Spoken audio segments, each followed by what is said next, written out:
Huda, Ice, glass, Tweak. crank, Chizzo, shards, crystal. the Magic Dragon. meth. If we're out in public, it's gonna be called Tina because it sounds like you're just talking about a girl. It doesn't sound like you're talking about one of the worst drugs in American history.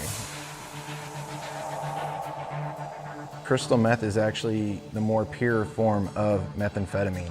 Commonly, people think methamphetamine is just a powder, but really, these days, you have to go searching just to find it in powder form.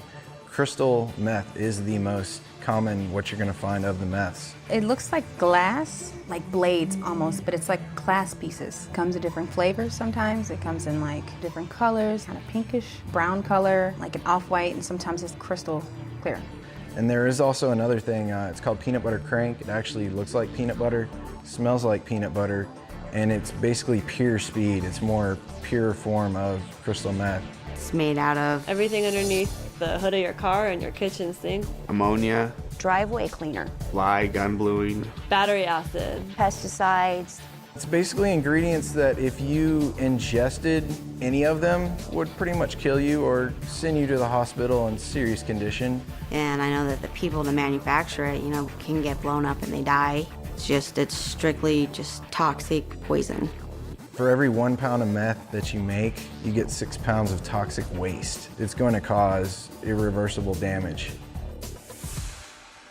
Originally started out snorting it. Snort it, smoke it, shoot it, whatever, I'd snort it, shoot it. And I would ingest it as well. I tried it every way that you could do it. And I just kept gradually going up and, trying to get that better high until I was, slamming it multiple times in the day.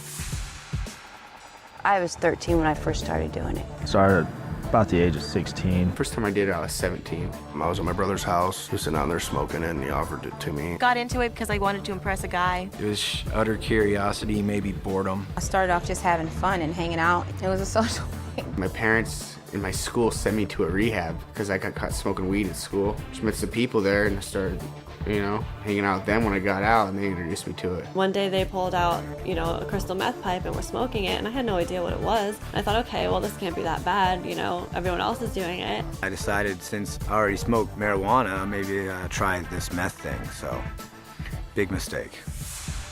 Once I tried it that one time, just this instant euphoria, like it probably kicked in within 10 to 30 seconds of smoking it. At first you feel really good, and I felt like I was on top of the world. And it lasts for quite a long time, for some people up to 12 hours. When you come down from it, it's like the complete opposite. And I started coming off of it the next morning. That's when I actually called the drug dealer and said, is this supposed to happen? He's like, yeah, but there's an easy remedy, you just do more. Or once you start and get going, there's no stopping it. My body would ache, like I had just gotten over had like the worst flu ever. Throwing up, couldn't hold anything down, and I was yellow on top of it.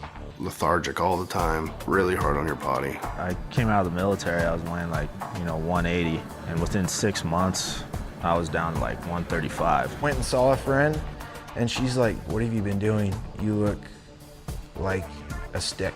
I had spots in my head about this big of hair, literally gone, like a baby's butt. I mean, you can tell when somebody's on meth, it definitely takes its toll on you physically.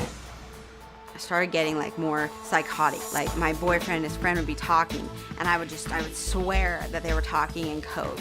I would be hallucinating so bad where I'd see things in my room, see things that weren't there like bugs, or see things crawling on me, picking at my arm and trying to get these bugs out of my arm. I spent 6 hours not moving other than picking at my face in front of the mirror. By the end of the night, I had huge gashes all over my face, I'd have them on my arms, I'd have them on my legs. I was up for my 8th day with no sleep and no food, watching the walls move.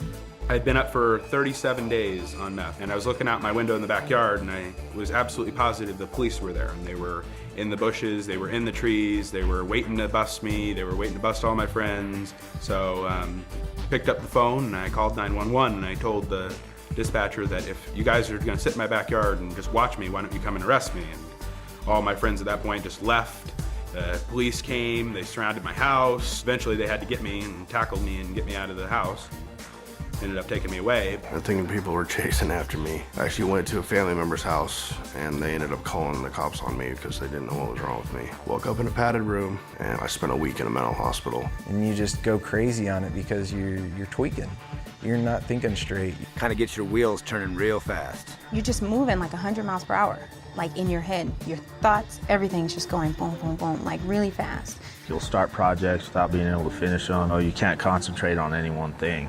Just constant motion when you're doing absolutely nothing. I had to calm myself down, panic attacks and stuff. I would just start getting real irritable, cranky, tired. You get depressed. Feel worthless. I remember just wanting to lay in bed and sleep my life away. That was the only way I could function, is if I did just do a shot. Just needed that and wanted it and was going to do anything to get it at that point.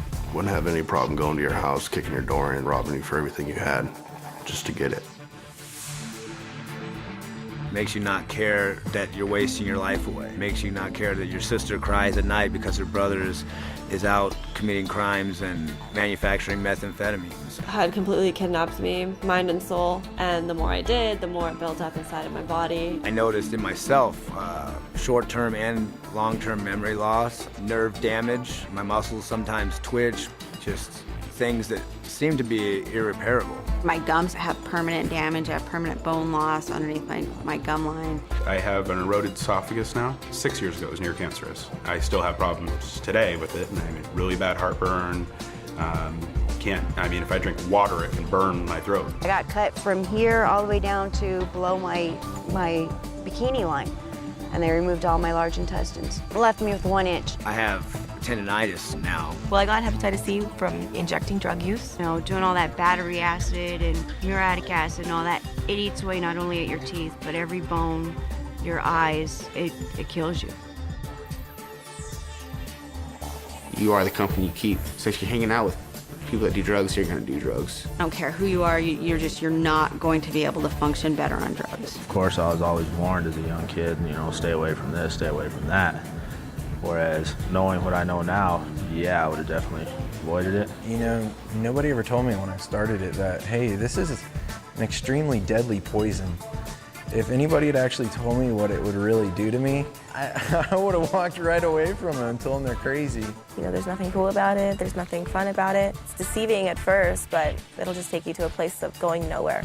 Becoming addicted for just one try or just one time, it's not worth it, because that one time can kill you. A couple nights of fun could lead to a whole lifetime of destruction. Look at the pictures, they don't lie, like the mug shots, they don't lie. The people that are going to jail, it's not lying. It can be you. It's probably, in my opinion, the one drug that will make sure it happens.